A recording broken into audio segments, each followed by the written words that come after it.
So our next topic is Kirchhoff's laws or Kirchhoff's laws. Very important one and very easy one also. So when we are going to use these Kirchhoff's laws, generally we came to know Ohm's law to find the current in the simple circuit. Simple circuit means one or two resistors will be there either in series or parallel, those will be connected. But Kirchhoff's laws will be useful for complicated circuits. Complicated circuit means in one circuit so many components will be there, so many resistors, so many batteries, so many cells, one is in series, one is in parallel, in different ways it is going to be connected. First we are going to see what are those laws, very important and very easy also. So before going to give the statements, we should come to know what is network. So what is network means, in the network is a circuit which is having so many components, that may be resistors, batteries. So network is nothing but it is a circuit of combination of components, resistors and cells and batteries, they will say. So this is nothing but network. For this network we are going to use Kirchhoff's laws. In the network you will be having 2 points. One is node or junction, another one is loop. So just I am giving some small example. So these are the two resistors R1, R2. Now third one R3. For this I connected one battery of EMF E1. Now for this we are going to apply Kirchhoff's laws. Now this is a network. For this network, where we are going to apply Kirchhoff's laws? Once we are going to apply at junction. This is a junction.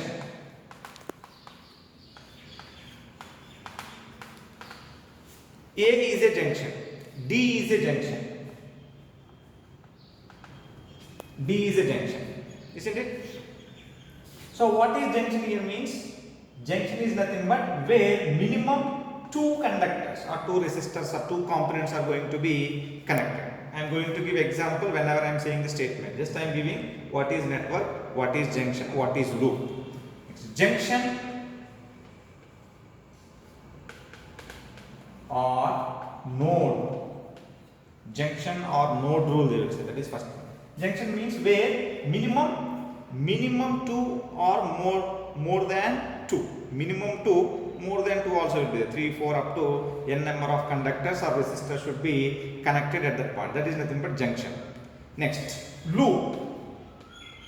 Loop rule they will say, mesh, loop or mesh. Here loop means A, B, C, D. This is a loop. A, B, C, D, A. This is nothing but one loop. A, D, E, F, A. This is nothing but another loop. Where you are starting, there you have to end. These are nothing but loop. So Kirchhoff's laws will be followed by one is at junction, one is at loop. First we are going to discuss junction rule. Kirchhoff's first law or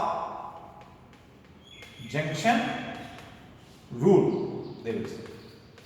Junction rule or node rule. What is junction? I said junction is a point where minimum two, maximum so many, minimum two number of conductors should be connected. So what is that junction rule we are going to discuss? Let us assume this is a conductor. In the conductor I1 current is flowing. This is another conductor, I2 current is flowing. I3, I4, I5. So this is a point O. Now point O is a junction. Why? Because at this point O, so many conductors are meeting. One conductor, two conductors, current is passing towards the junction. Remaining three conductors, current is passing away from the junction. Let us assume. This is just our assumption to explain this rule. So what is the junction rule or node rule? Means the sum of entering current should be equal to sum of leaving currents. Sum of entering currents towards the junction should be equal to sum of the leaving currents. That is nothing but I1 plus I2. Sum of the entering currents towards the junction, I1 plus I2. Sum of the currents leaving from the junction. How many currents are leaving? I3, I4, I5.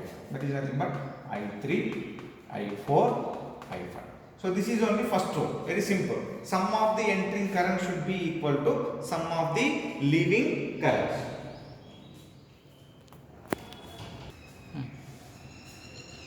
Sum of the entering currents. Here I1 and I2 is entering. Sum of the leaving currents. I3, I4, I5 leaving. That is our way. Just for example, I am giving. This is the statement. Sum of the entering currents should be equal to sum of the leaving currents from the junction. This is nothing but first rule. This one only they will say in another way. What is that another way means? The algebraic sum of currents. The algebraic sum of currents at any junction is equal to 0. Just I am giving statement in the form of equation. Summation I is equal to 0 means the algebraic sum of currents at any junction is equal to 0. This is nothing but statement. Either you can write sum of the entering currents towards the junction is equal to sum of the leaving currents from the junction, or the algebraic sum of currents at any junction is equal to 0. But whenever you are following this one, the algebraic sum of currents at any junction is equal to 0, we should follow sign convention. What is sign convention? What is sign convention means here? You can see. Entering currents, if you have taken positive, then leaving currents, you should take negative. Whenever you are taking this statement, some algebraic sum of currents at any junction is equal to 0.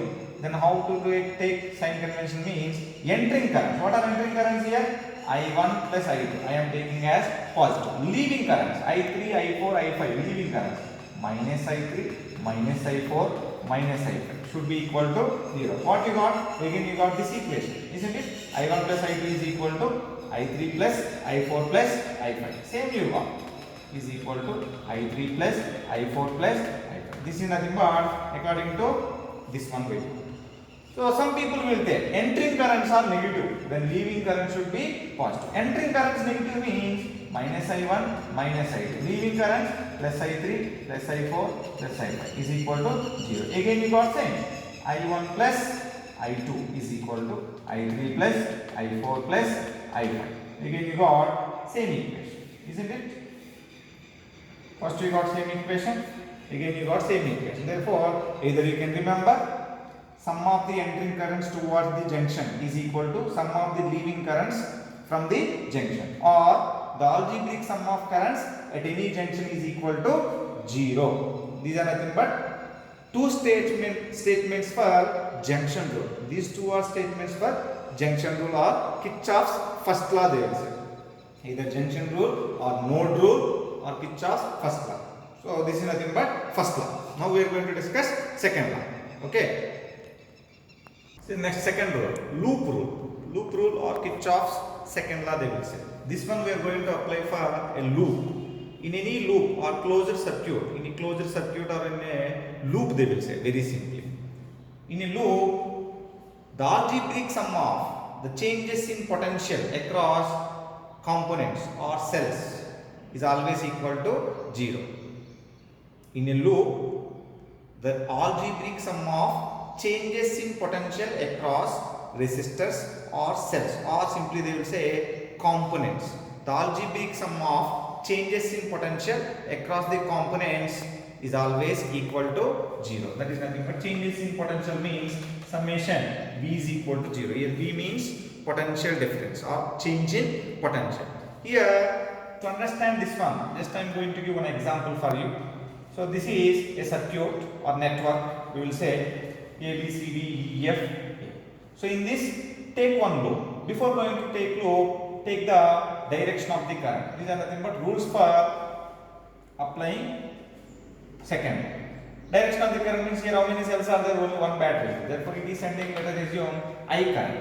I current is coming like this. At B, it is a junction. B is a junction. It is going to divide. Some amount of the current, let us assume I1, is flowing through R1 and R2.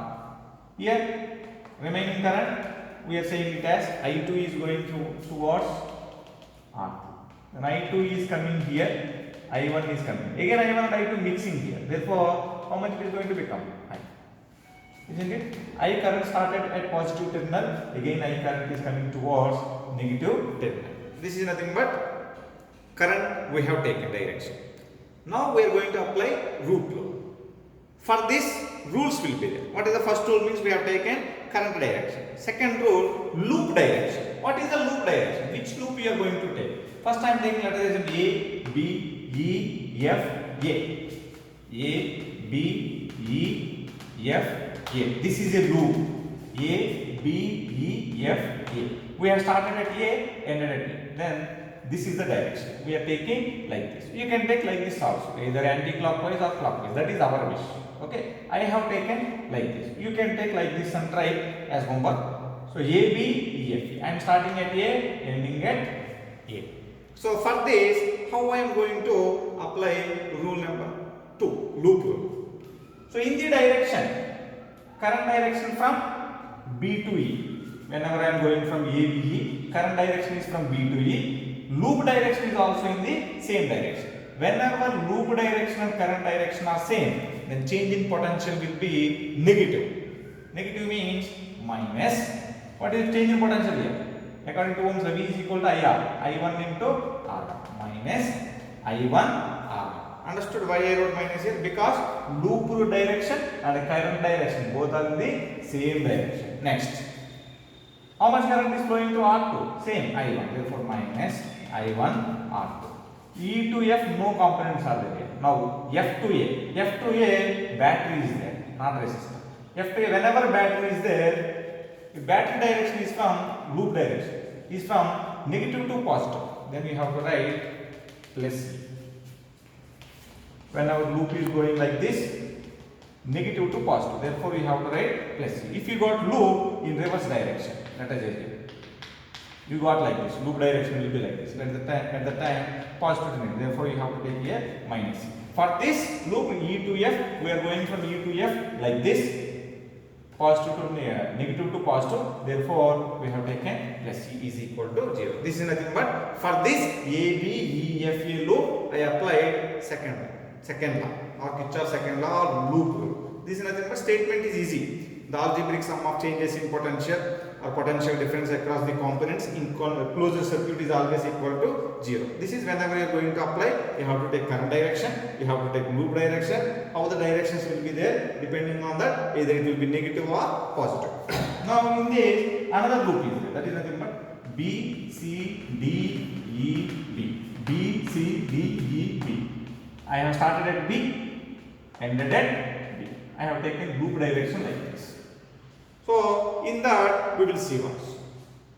Here we are going like this, C to D. Current direction is also C to D. Loop direction is also C to D. Therefore minus I to R3. Minus I to R3. Now we are coming from E to B. C, D, E, B. Isn't it? B, C, E, D. E to B we are coming. But current direction is from B to E in opposite direction. Loop direction is like this. Current direction is like this. Both are in opposite direction. At the time, this potential difference will be positive. Plus I1 R2. Here also plus I1 R1 is equal to 0. In this, no batteries are there. Therefore, no cell will be coming. Understood all of you? So both are in same direction means negative I have taken. Both are in opposite direction means I have taken positive. Both means here loop direction and current direction. Both are in opposite direction means positive. Both are in same direction means negative I have taken. If you have taken reverse also, no problem will come for you. You can take, some people will take reverse. Both are in same direction means positive. Both are in opposite direction means negative. Why? Because both will be same one. You don't need to worry about that one. This is nothing but example for Kirchhoff's second law. So first law I said for you, the algebraic sum of current at any junction is equal to 0. Second law I told for you, the algebraic sum of changes in potential across components that like resistors and cells within the loop is always equal to 0. Now in one more question they will ask, what is conserved according to junction rule? What is conserved according to loop rule? Here charge is going to be conserved. How much current is entering? Same amount of current is leaving. Here two people are entering towards a junction. Same two people should leave towards the junction. 3 people, 4 people, 10 people. How many are entering here? Those people will be divided. Therefore, total number of people will be same. Like that, total number total amount of charge will be same. That is nothing but charge is constant. Charge is constant means charge is conserved, they will say. So what is conserved according to Kirchhoff's first law? What is the significance of Kirchhoff's first law? They will ask. At the time, law of conservation of charge. According to second law or loop rule, what is conserved means here energy.